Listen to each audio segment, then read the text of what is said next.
doing a couple of other things, or just introducing my organization, OFEP, while we're waiting for you. I'm going to go back to a little bit of a background presentation for folks on the situation of the Palestinians of 48 more generally, so that then you can talk to us about the issue of representation in Parliament and the challenges you have in the Parliament, if that's okay with you. Yeah. I'll do this presentation.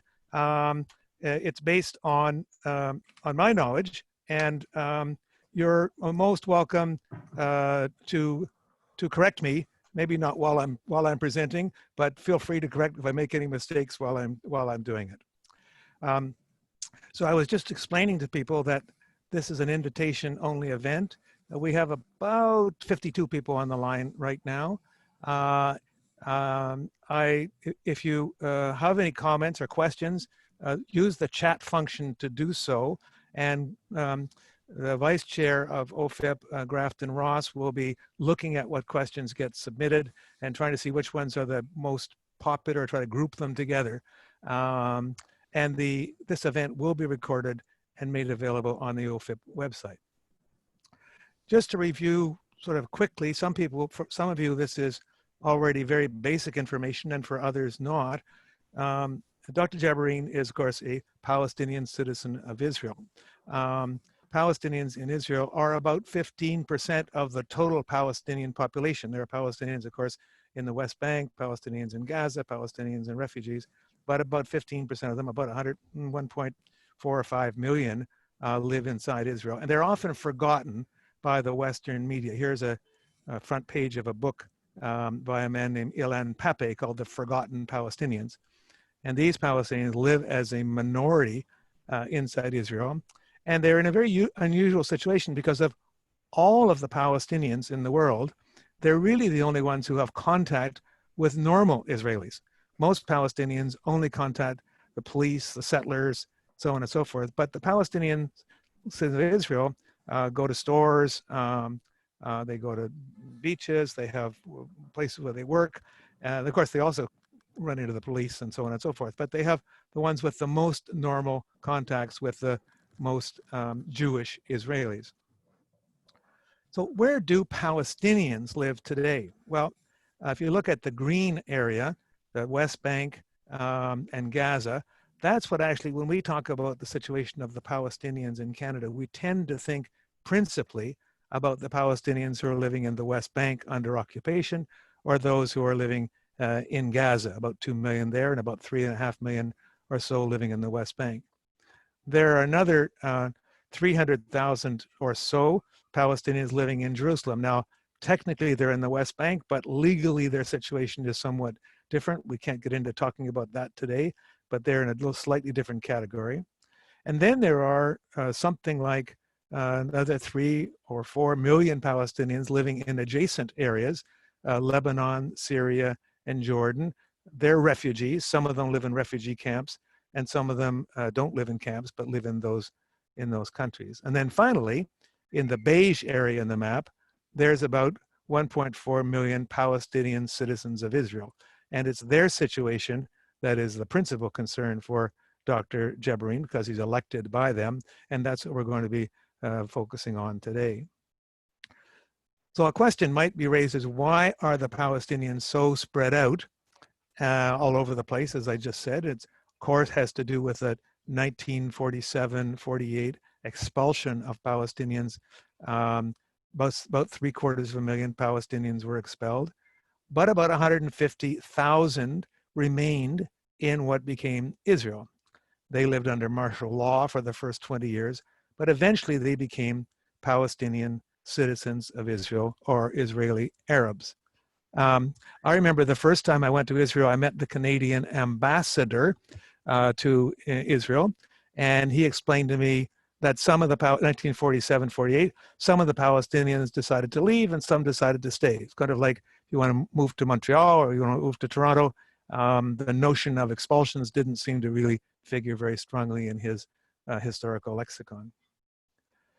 So inside Israel, where do Palestinian citizens of Israel live? Well, the biggest concentration, you see this map here, is in the north. That's the Galilee in the north there.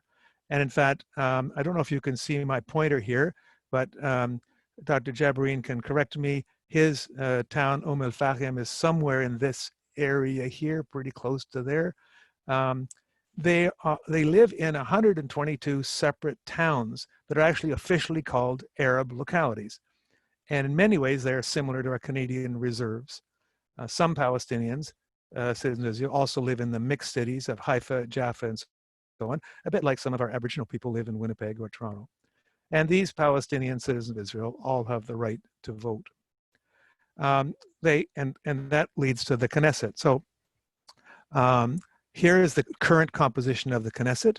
There are 120 members of the Knesset, 9 Jewish parties, which are all Zionist parties, and then there is these yellow seats over here, which is what's called the Arab Joint List. So what I'm going to do now is do a little poll and see for what your state of knowledge is, and also help Dr. Jabareen see what your state of knowledge and what your thinking is. So let's try a little poll before we get to the presentation. So you can answer this. The first question is, what's the difference between Palestinian Citizens of Israel, PCIs, and Israeli Arabs? The multiple choice question. PCIs have the right to vote, but not Israeli Arabs. Israeli Arabs have the right to vote, but not PCIs, or there is no difference. So you get to vote now, and that your votes will automatically be tabulated.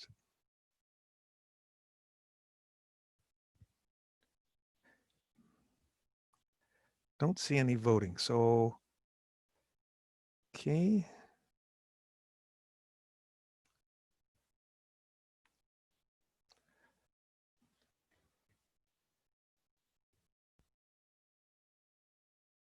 The second question is, PCIs are not allowed to drive on many settler-only roads in Israel. Is this true or false? Okay. The third question, PCIs, the Palestinian Citizens of Israel, make up 20% of the Israeli population.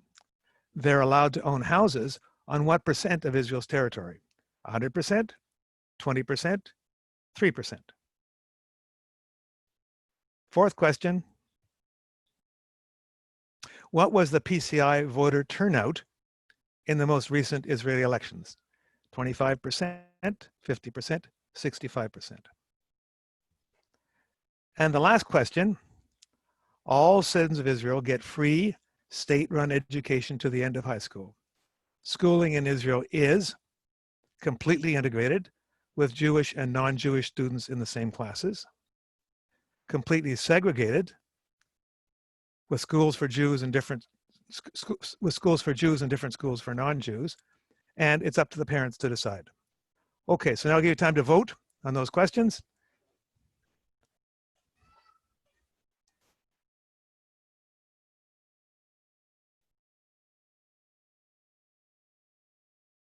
Dr. Jabareen had not seen these questions beforehand. Are you seeing them, Dr. Jabareen?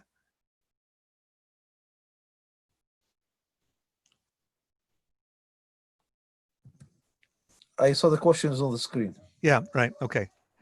So one more minute. We're going to end the polling.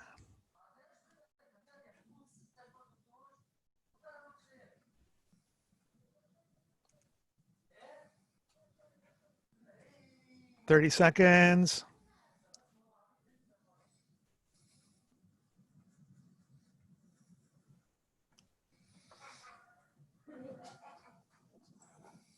Okay, I'm going to end the polling now. And let's go back and see what the answer was. Okay. So, Dr. Jabareen, want to tell us the right answer to question 1?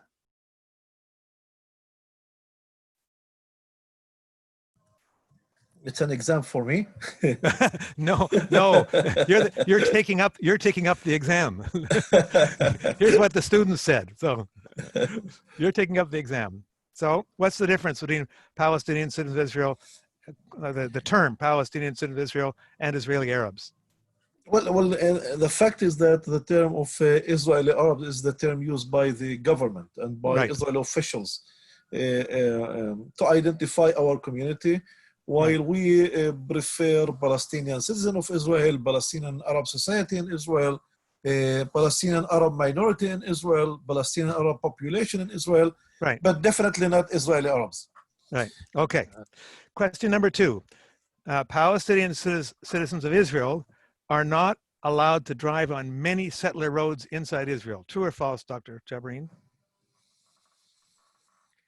Well, first of all, we don't like that much of using these roads. We see ourselves Palestinians and we prefer to use the Palestinian roads. Just a minute. Hang So, on for a second. This is in Israel. I'm talking about in Israel. with inside Israel itself, I mean, this division of settlers' road is not really common. When the terminology of settlers' road is in the West Bank, That and there correct. And that's the and point I'm there, trying to make. yeah, That's the point yeah, I'm making here is that within Israel, there aren't really settler-only roads. It's basically a phenomenon of the West Bank. yeah, yeah. Yeah, It's definitely in the West Bank that you have yeah, this division between right. Okay, only settlement roads. right. And we seem to have on the how much property people can have. Most people seem to agree that it's a very small amount, the 3%. I think you and I can basically agree that that's correct. Yeah, from the total land in Israel without the West Bank and Gaza, Arab citizens of Israel own today only 3%, Right, almost 3% of the of the land. of Okay, lands within Israel. Yeah. However, they find the difficulties in acquiring any right of the remaining land of Israel. Our estimation sure. is that over 80% of the land in Israel, it would be almost impossible to have a right in it, whether to Mm, buy it or mm, sometime to rent it, and okay, much because of the influence of the Zionist organizations in land ownership. sure. Okay. What was the turnout in the last election? Within the Arab community For was, yeah, it was about 63%. right. Uh, Okay, and unfortunately was still lower than the turnout among the Jewish community. right. Okay. That was over 70. And our school in Israel, are schools integrated? No, I mean there's two separate educational system, Arab educational system for Arabs, and there's the Jewish system. However, while the Jewish system is run by Jewish educators that also control the content of it within the Arab community, the Right. educational system is managed also by basically a Jewish kind of like Jewish council, and we lack any serious influence over our Right. own educational system. It's in Sure. Arabic, but it's not run by Arabs. My Arabs. Okay. So our audience did pretty well. It gives a sense of them. Here's a sense of you. I was lucky enough to meet Dr. Jabareen about 8 years ago. He is today, he was not yet elected to the Knesset. He got elected in 2015. He's been reelected several times. As you've already heard, he speaks excellent English. He speaks Arabic and Hebrew. I can't comment on the quality of his Arabic Hebrew, but I think it's quite good. He has prior legal experience in various NGOs in Israel, education in Jerusalem, and also in the American University in Washington, Georgetown, and quite germane to what's happening today in the world. Here's a picture he sent me of him going to Martin Luther King's grave. That's a somewhat younger looking Yusef Jabareen visiting the grave of Martin Luther King. Some people in Ottawa may remember that Dr. Jabareen was here in 2015. He had a number of public meetings. He spoke at the Unitarian congregation. He also had some private meetings. Here he was meeting with Omar Al-Khabra, who was at that time the parliamentary secretary to the Minister of Foreign Affairs. So with that introduction, I now say welcome to Yousef Thank you for making time in your very busy schedule. And we look forward to hearing a little presentation from you, and then we'll get into some questions. Over to you, Dr. Jabareen. Well, thank you. Thank you, Peter, for organizing this. How long would you? Well, what we agreed to is maybe 10 minutes at first, and then I'll ask some questions, and then we'll open up to questions from the audience. Okay. As you said, I mean, I think that Ilan Pape rightly described our community as the forgotten Palestinian. We are the remnant of the Palestinian people who survived the Nakba back in 1948. Many of us themselves are also internally displaced persons, so they continue to live in Israel, but not in their original towns and villages that were destroyed, and they were not allowed to go back to these towns and villages. Our percentage almost has not changed since 48, about 17% of the population in Israel. However, back in 48, our community was around 160,000, but our number has doubled maybe 9 to 10 times. Now we're about 1.5 million. Also, as I said, constituting about 17 to 18% of the population. So one important characteristic about our community is that we are a minority, national, ethnic, religious, cultural, linguistic minority, and we're indigenous minority. So it's a combination of being a national minority and indigenous minority. And something extremely important about our situation in Israel is the fact that Israeli law book includes tens of laws that give preferences by definition to Jewish citizens and to Jews over the world, and thus excluding the Arab Palestinian citizens of Israel from similar enjoyment of these privileges or arrangements. In my legal study, I have looked into this what I called as formal exclusion and formal discrimination, and as I said, I have maybe counted over 50 laws in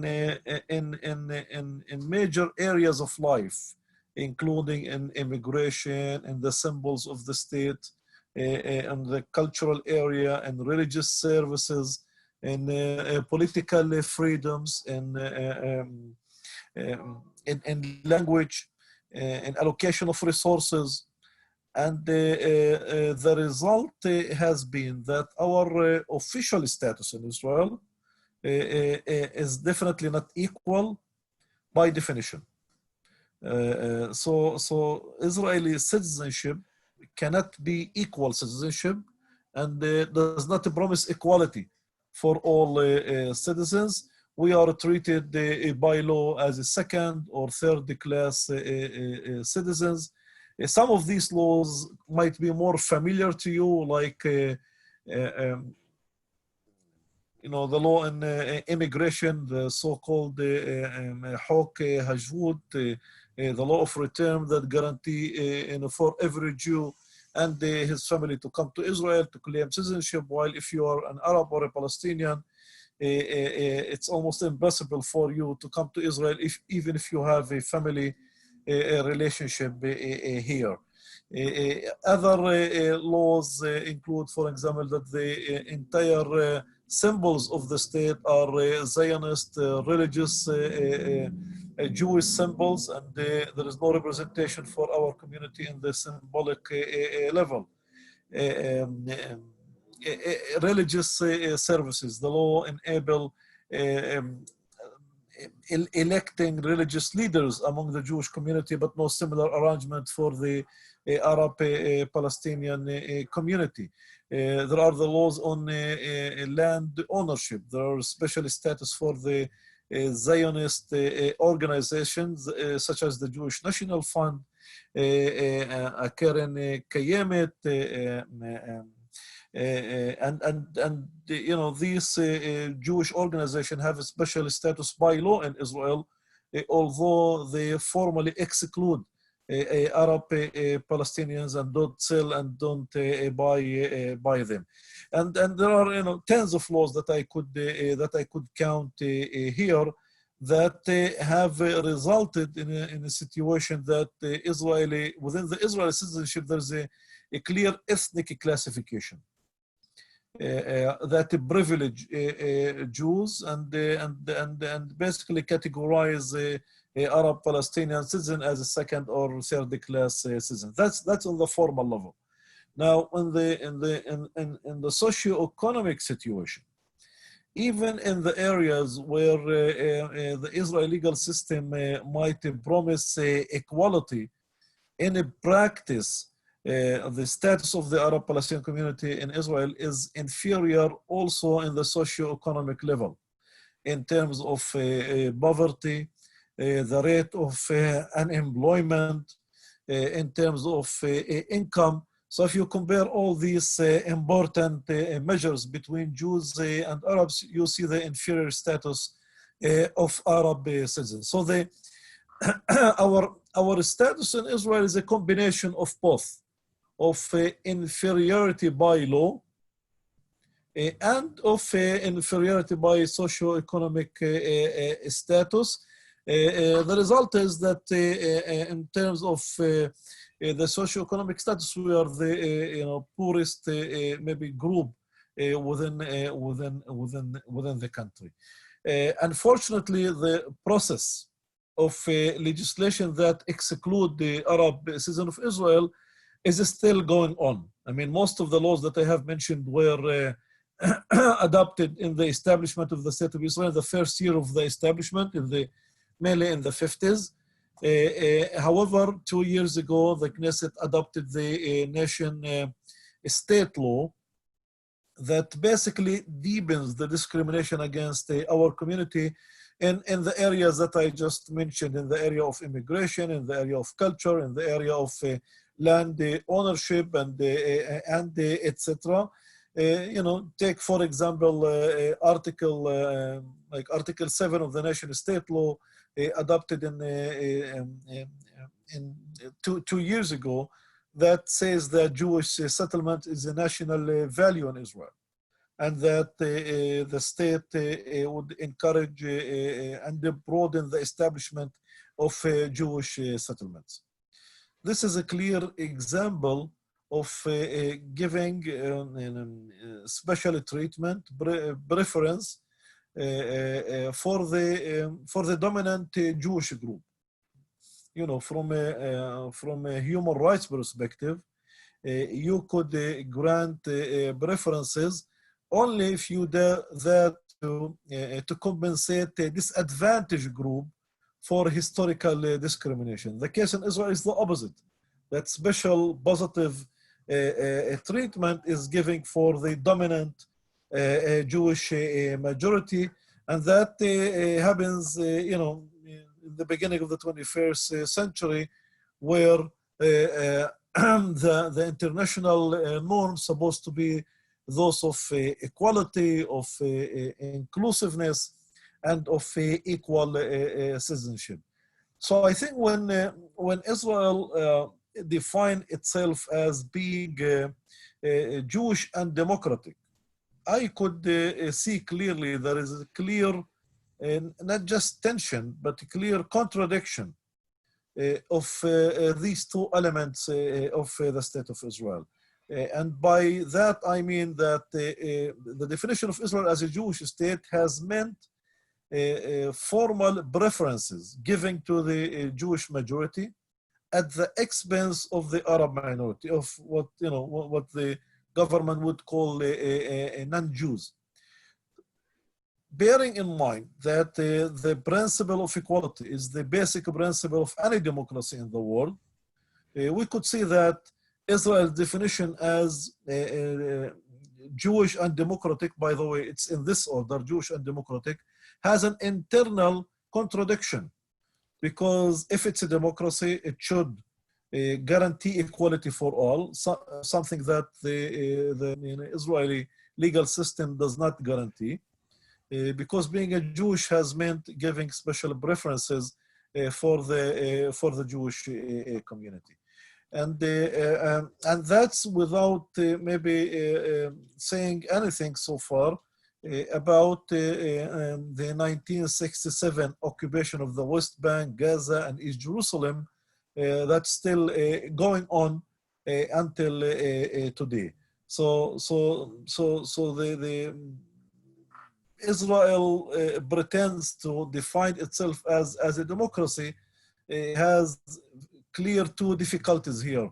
One, vis-a-vis the Arab-Palestinian community within Israel, that they are treated in a discriminatory ways by laws, many laws, tens of laws, as I said, which is in a clear contradiction of basic principles of any democracy.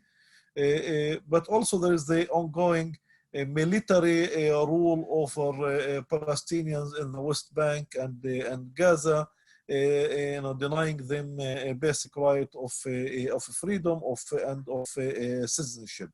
So when yeah. We're going to, I'm watching our let me time summarize. Here. Sure. So okay. let me just maybe summarize the point by saying that that critical reading of the current situation of the Palestinian community in Mandate Palestine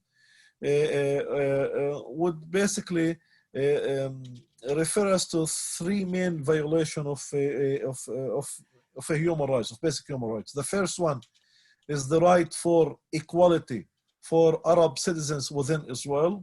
There is a clear denial of the right of full equality and equal citizenship in contradiction of basic democratic principles. There is ongoing denial of the right for self-determination for Palestinians. And as I said, the Palestinians in the West Bank, Gaza, and East Jerusalem continue to live under military rule, denying them self-determination. And definitely the third violation of right would be violating the historical right of Palestinian refugees to come back to their homeland. When I speak about the refugees, back in 48 in the Nakba, there were about 1 million refugees who were expelled from their homes and became refugees in the West Bank, Gaza, and in the adjacent Arab countries. And the number today about 5, maybe, roughly speaking, about 5 million Palestinians. So these are maybe the three main violations of Palestinian human rights. Our list, the joint list, is elected by Palestinians within Israel. As I said, the turnout of the last election was about 63%, a bit lower than that of the national turnout. We are now 15 seats in the Knesset out of 120, 15 seats, and we have one member from the anti-Zionist Jewish forces, our colleague Ofer Kassif. And let me end by saying that the joint list is relatively a new experience. Back in 2015, in my first run for the election, the main four political parties active within the Arab Palestinian community came together to unite one list. And okay, Dr. Jabareen, excuse me. We're going to get into the Knesset in a minute, but there were some other, and we also want to get into some policy questions as well. But one question I think I'd like to address is, during the Nakba, the Israelis expelled, as you said, nearly 1,750,000. Why are there any Palestinians still left in Israel? Why are they still there? And your family is one of them. How do they come to be there? Why didn't they up and leave? What happened? Yeah, I mean, an interesting question. According at least to one Zionist school, that was a mistake of the Zionist movement that that was not able to expel all Palestinian and to have kind of a pure Jewish state. I mean, there are different reasons for that. For example, in the area of Nazareth, because of its holy status. There were no fights there, and I think with the intervention of the religious leaders, the community there was able to survive, and because of that, many of the inhabitants of the neighboring Palestinian villages like Safuri were able to basically to run away to Nazareth and to stay there.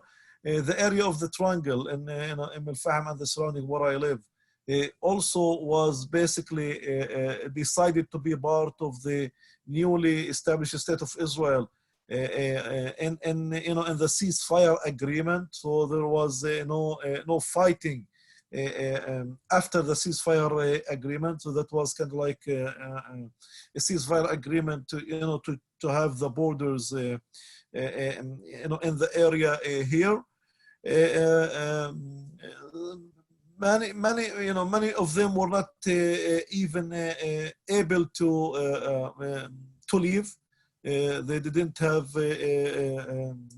such opportunity, and I must say that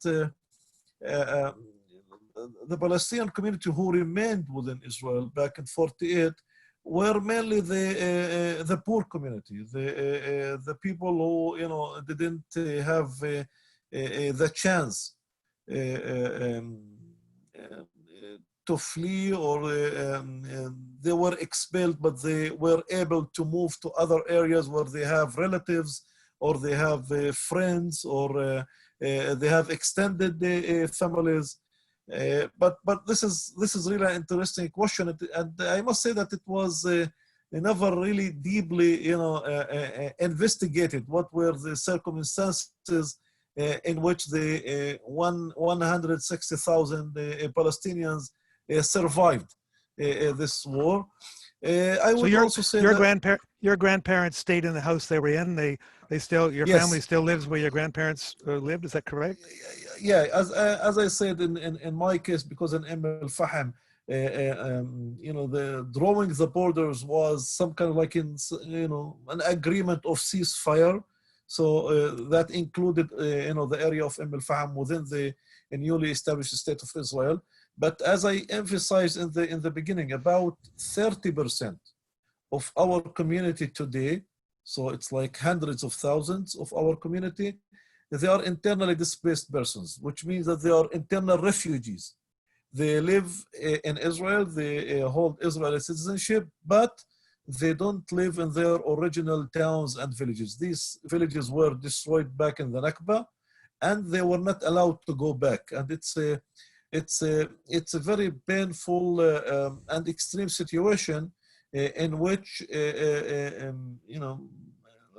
Arab citizens of Israel they see their land, they see their destroyed village in a nearby where they currently live, but they cannot go back because of the Israeli law. Whether it's declared as a military zone or it was confiscated, and that's daily experience of living nearby your land but not being able to get back to it. Okay. Grafton, I'm going to ask Dr. Jabareen one more question, and then afterwards I'm going to ask you to maybe meld together some of the questions. I see lots of questions over on our webinar chat side. Dr. Jabareen, Yousef, prior to the most recent Israeli election, there were two parties, the Gantz Blue and White Party and Netanyahu's Likud Party. There were some debates going back and forth, and your formation, the Arab joint list offered in some way, and you can make my statement clearer, but offered to support a Gantz left government, led government as a way to get rid of Mr. Netanyahu. But of course, many people here got a gulped at that because Mr. Gantz was the former chief of the IDF. He had been very vicious in his bombing of Gaza. He is in favor of the annexation. So we say, what in the world are the Arab Palestinian parties doing supporting Mr. Gantz, offering support to Mr. Gantz and his party? And I'm sure you're a smart man. I'm sure you have very good reasons, but you can explain them to us. Yeah. It was a very tough decision. But the idea was to do our best to get rid of Netanyahu, not really to recommend Gantz. We had to choose between basically being able to try to influence the president's decision to basically recommend Netanyahu to establish a government, or to open the door for Gantz to do something. Any decision not to recommend Gantz would mean basically that Netanyahu would get the chance to establish a government and basically paving the road for him to do that. So, so out of willingness to try to get rid of Netanyahu, the decision was to recommend Gantz, knowing that as you said, yes, he might take that and do whatever he wants, and this is exactly what he did. He took the majority that he has, and then he did an agreement with Netanyahu. But that was a risk that we did. It was a tough decision. But as I said, we wanted to use our political way to get rid of Netanyahu. Unfortunately, we didn't succeed in that.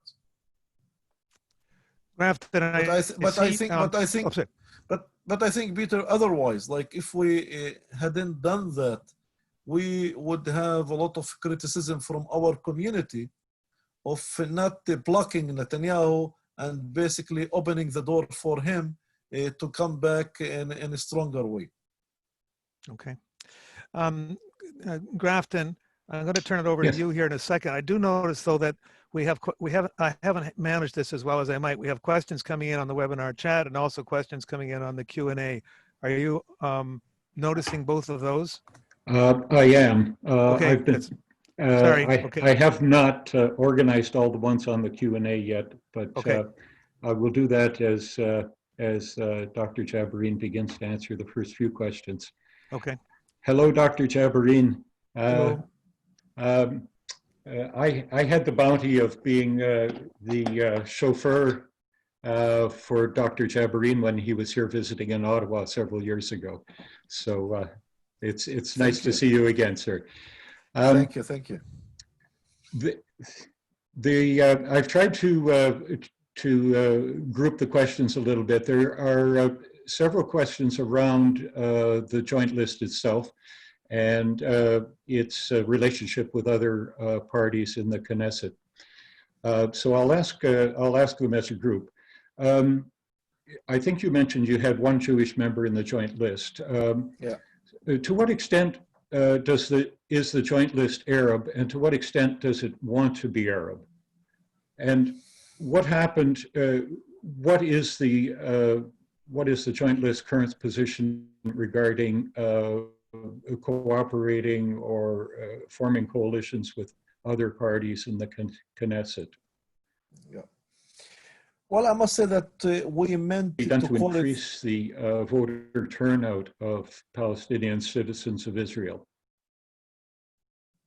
Yeah, we meant to call our list the joint list, but not the joint Arab list, because we believe that our struggle is a joint Arab-Jewish struggle, and that the struggle is not ethnic-based one. It's not that means that Arabs against Jews and Jews against Arabs, but we could see it as a human rights struggle in which we believe that we have many supporters from the Jewish community, from the progressive forces, from democratic forces, from anti-racism, from anti-colonialism forces, and this is, this is our vision within El Jabha and the Communist Party, which is the dominant part of the joint list.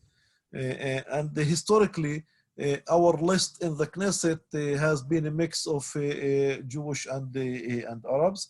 And as I said, today out of the 15, we have one Jewish member.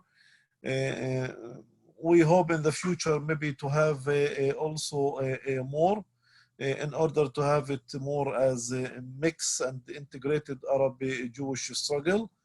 And we try our best to cooperate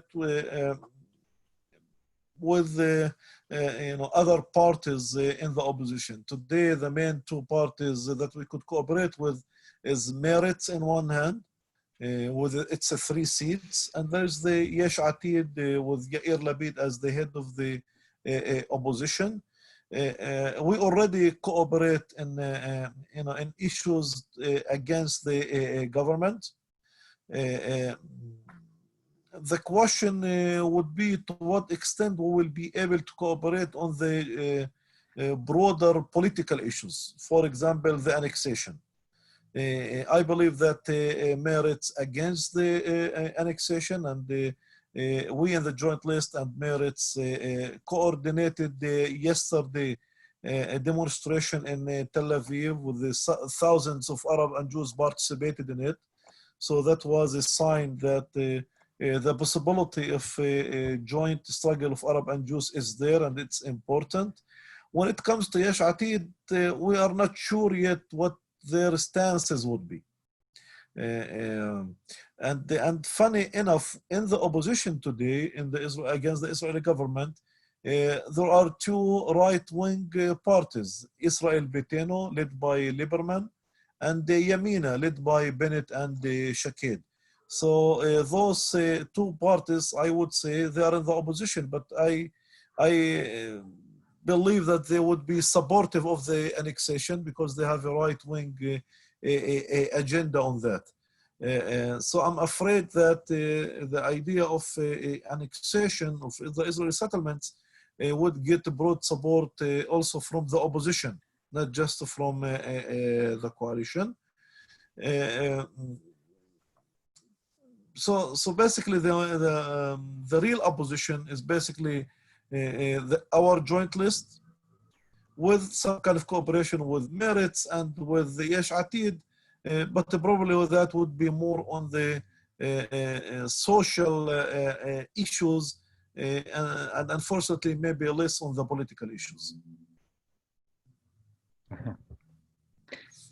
And in terms of getting out the Arab vote or getting out the Palestinian vote, I guess there are sort of 2 sides to that issue. There are voices within the Palestinian community in Israel, I understand, or at least some of our viewers understand, who take the position that Palestinians should boycott the Knesset.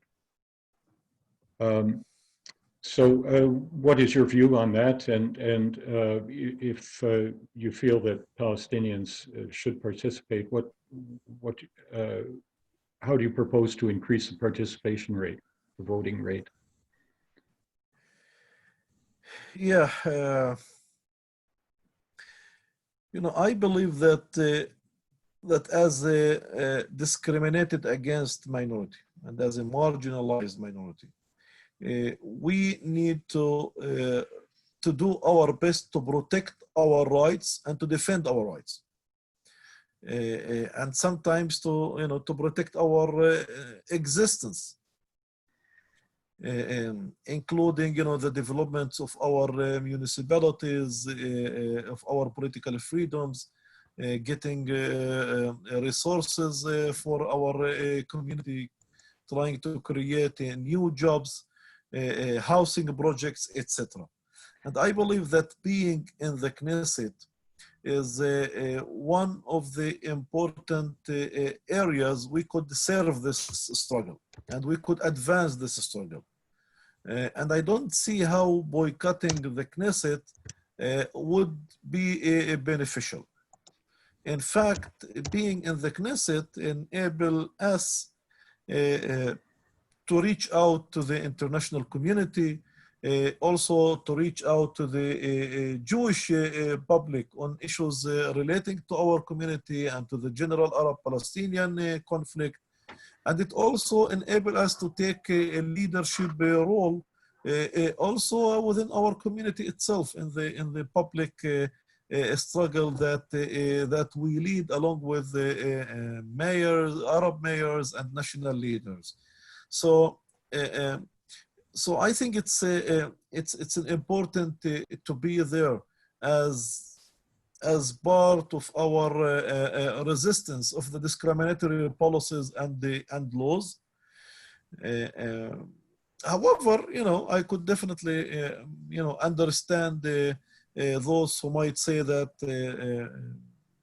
they are desperate and they can't see how we could influence through the Knesset.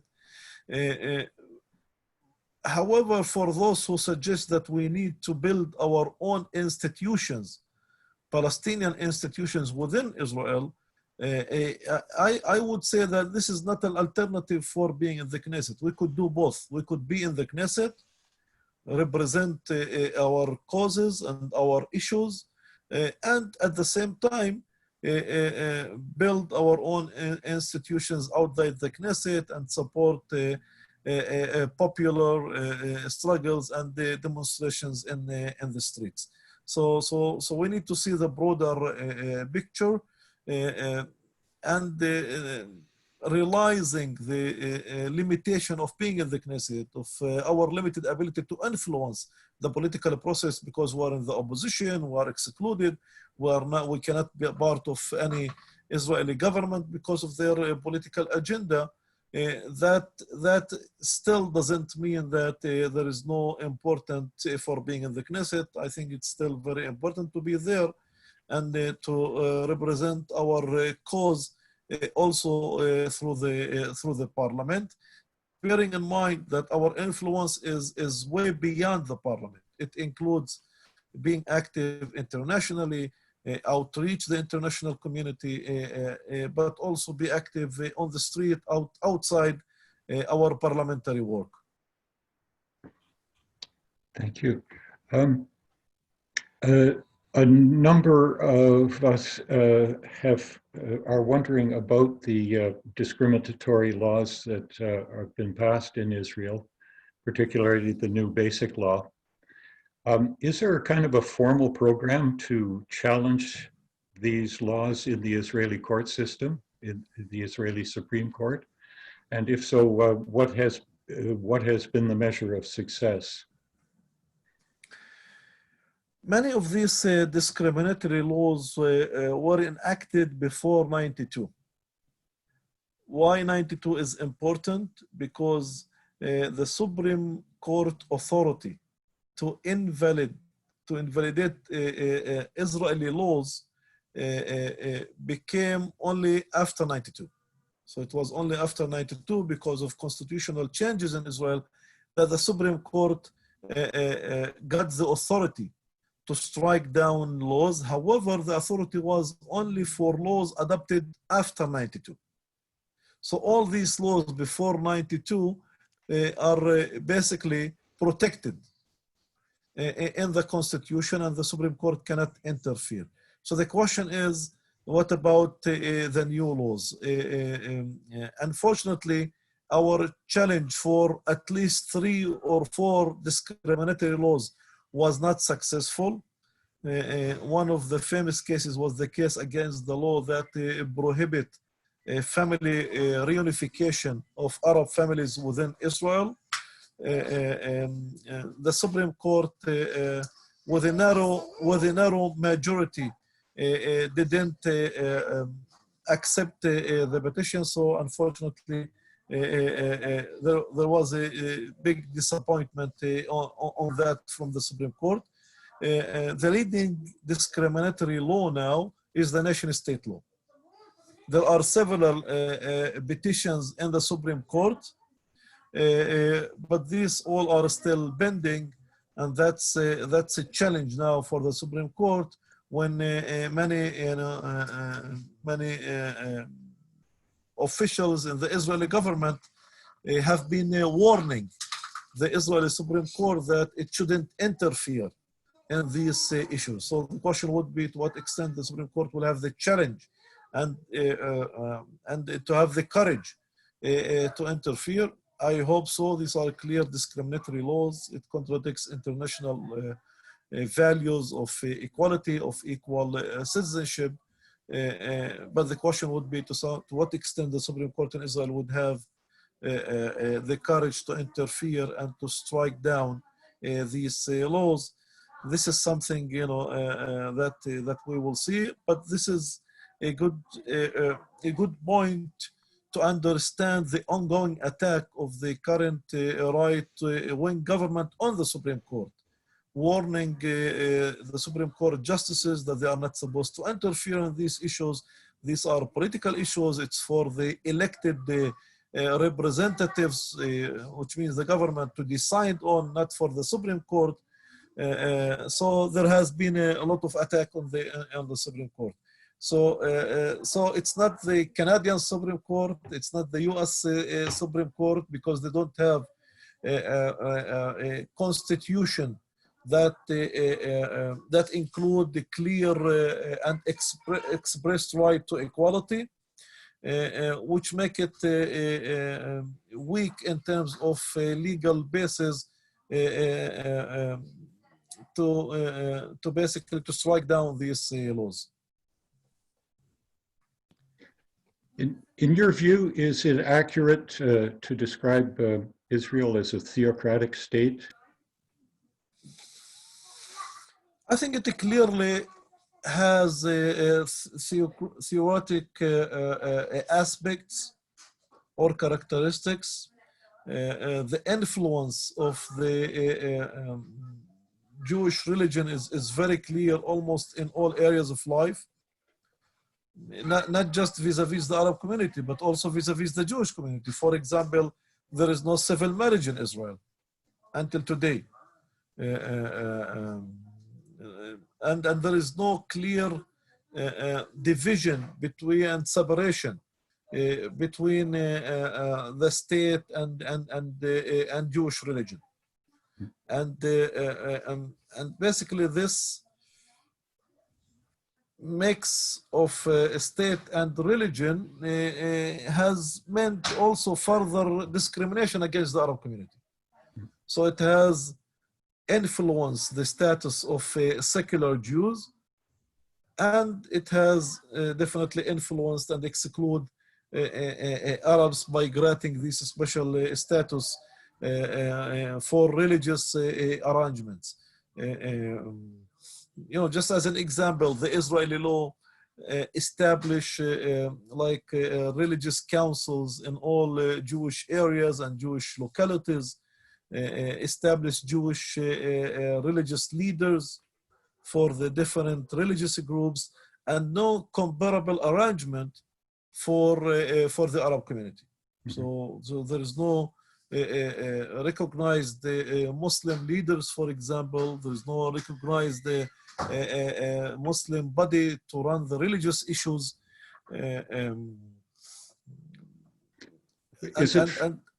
Is it fair to say that Israel's an apartheid state within Israel, not the occupation?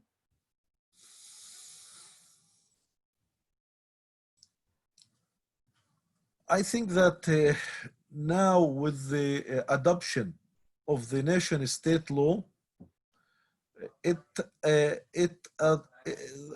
Israel has adopted a clear apartheid law, and it covers important areas of life. As I said, it covers areas of immigration, symbols, land ownership, holidays in Israel, and it also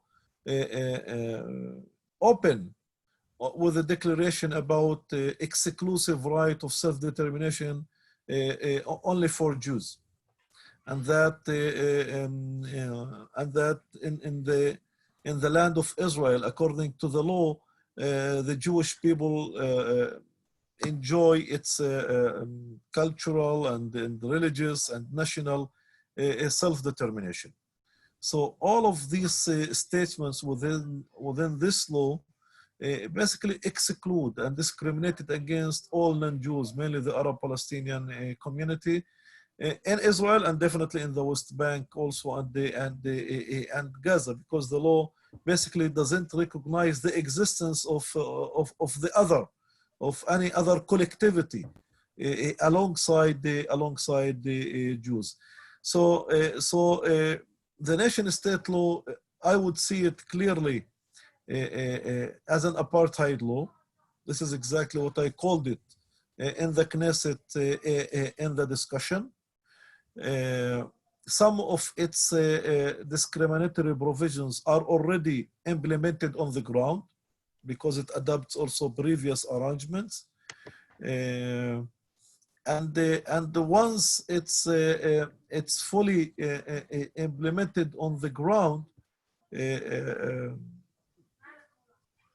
it would be a clear exercise of apartheid. Yes, within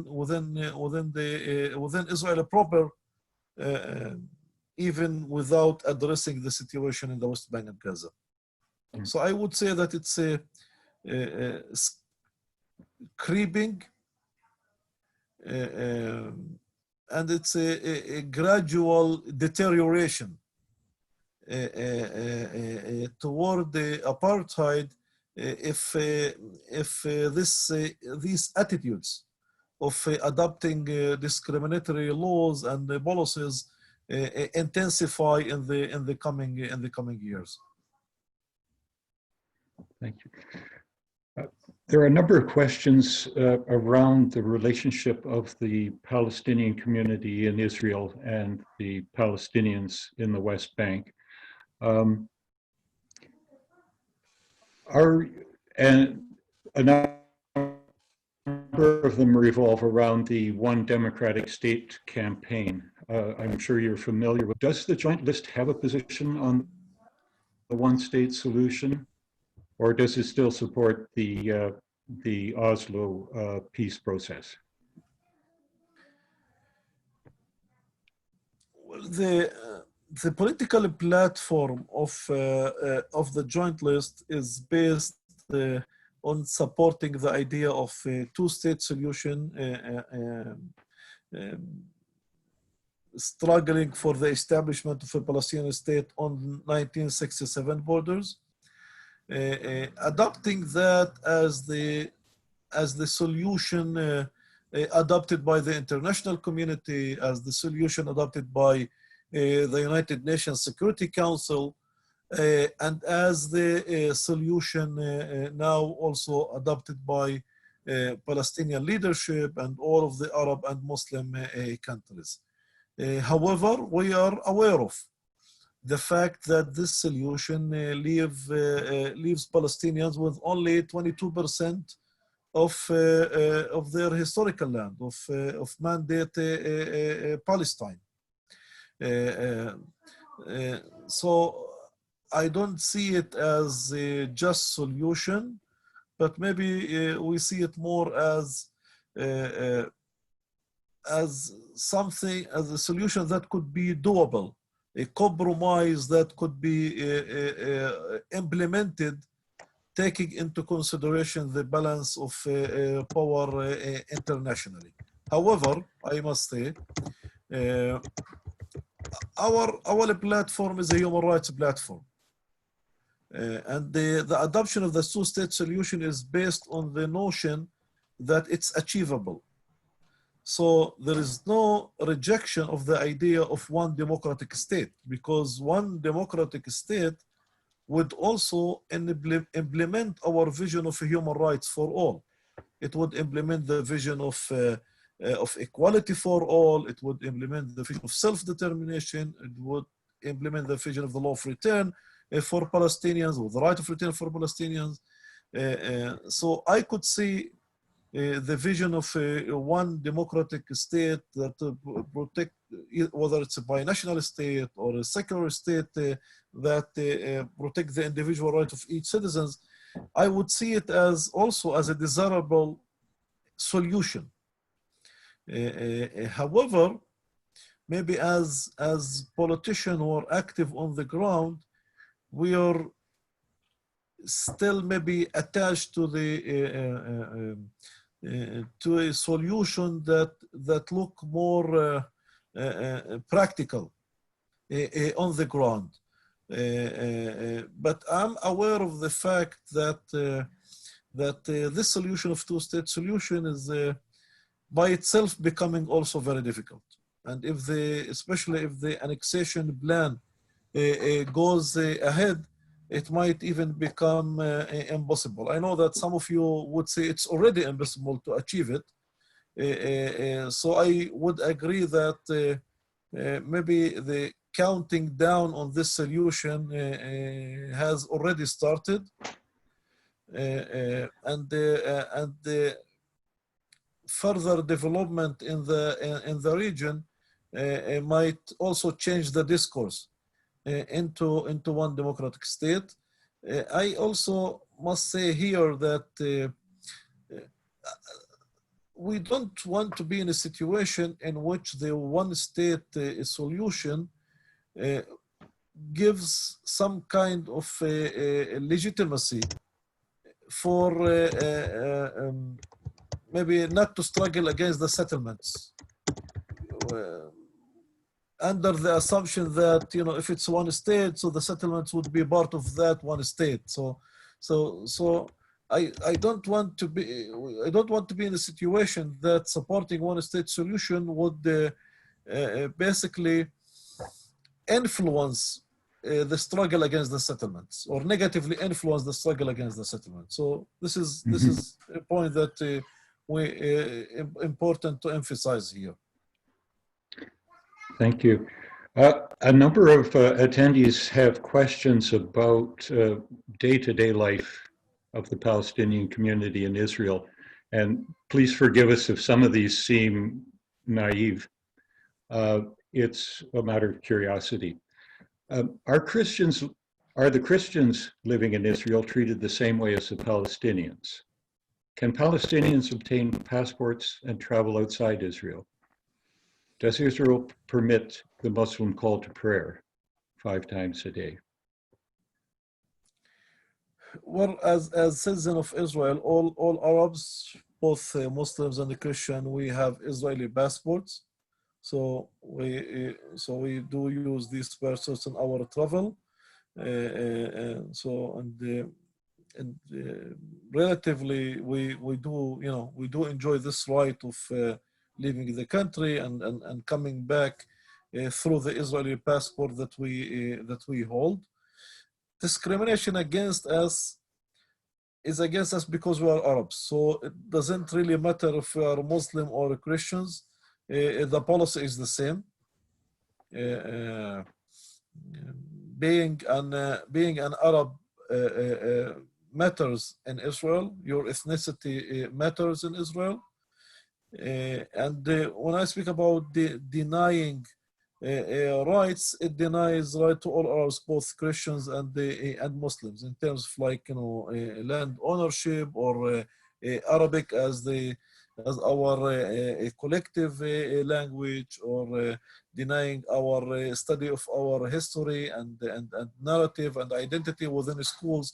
So this is something against Arabs as a whole. About prayers and the call for prayers, yes. I mean, we have mosques, we have churches, and we do have, we do exercise our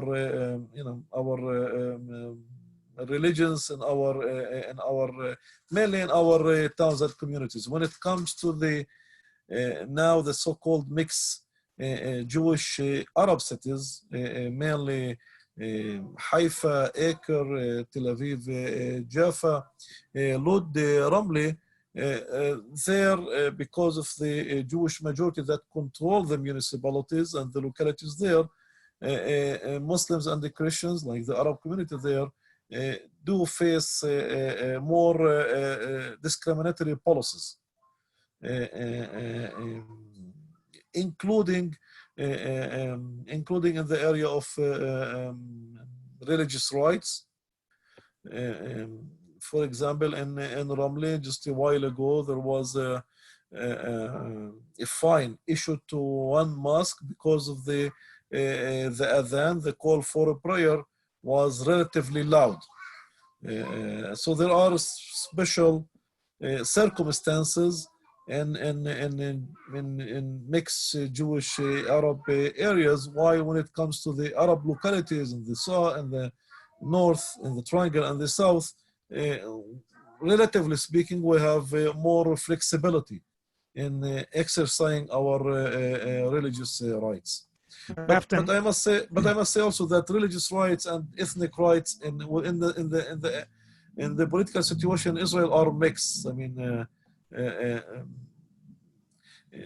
the fact that there is no religious leadership recognized by the country means that there is no Muslim real estate recognized by the country. There is no religious holidays that are recognized by the countries. So the discrimination is mixed, religious and ethnic and cultural and linguistic, and it's separate between these different levels. Dr. Jabareen, we're now at 20 after. I know that you have to go shortly. There is one difficult question I'd like to pose to you. Wouldn't let you escape without asking a difficult question. It has to do with BDS, the movement to boycott, divest, and sanction Israel. I'm sure you're quite familiar with it. The BDS campaign has three demands, as you know: ending the occupation, equality for Palestinian citizens of Israel, which are largely your remit, and the right of return for the refugees.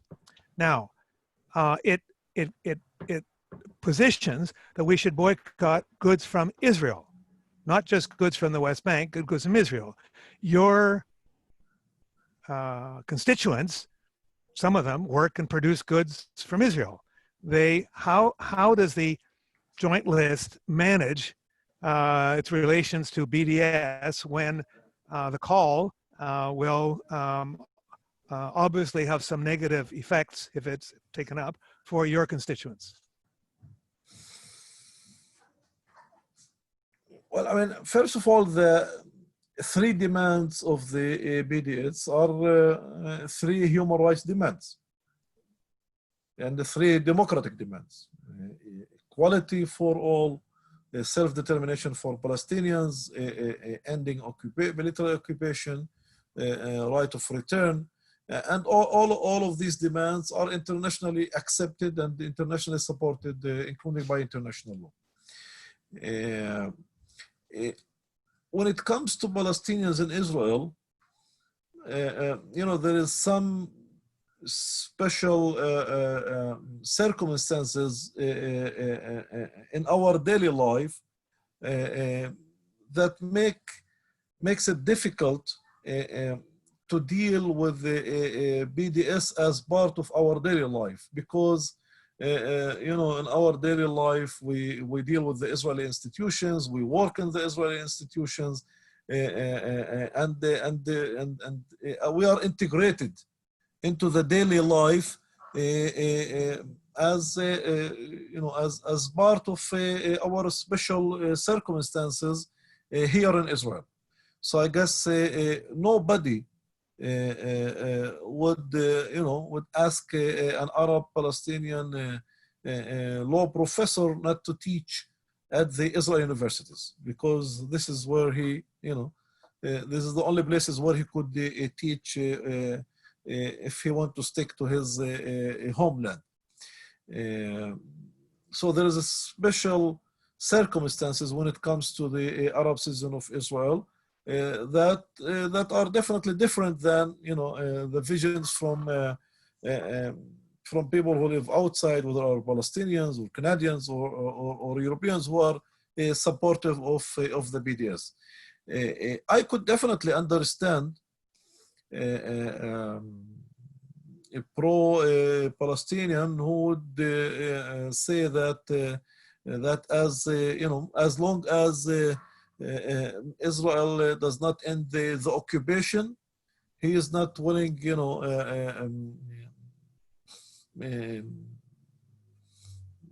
to come and work on Israel or to participate in a conference in Israel, because that's a political vision that should be definitely protected as part of his or her political freedom and political vision. The problem now with the current Israeli leadership that they are attacking the BDS from a very sensitive issue, trying to present any BDS activity as an anti-Semitic Sure. activity, Sure. which is kind of like manipulation and inaccurate, and maybe a way to try maybe to deter officials in Europe or in the US or in Canada not to tolerate No, the Yousef, BDS. I understand that, but that's not exactly the question I was asking. I understand very well how the Palestinian citizen of Israel, when he goes to the grocery store, he's going to buy stuff made in Israel. I mean, or a law professor has to work at a university. So that's not the question. The question is that the BDS movement internationally is calling for a boycott of Israel. You're a citizen of Israel. You're a Palestinian citizen of Israel. In fact, one of the demands of the BDS movement is the right of return of the refugees, which will mean in the end that Israel will no longer be a Jewish state. And so I'm asking, what is the position of the joint list on that question? What is your official position on that? Not what individual Palestinian citizens of Israel might or might not do.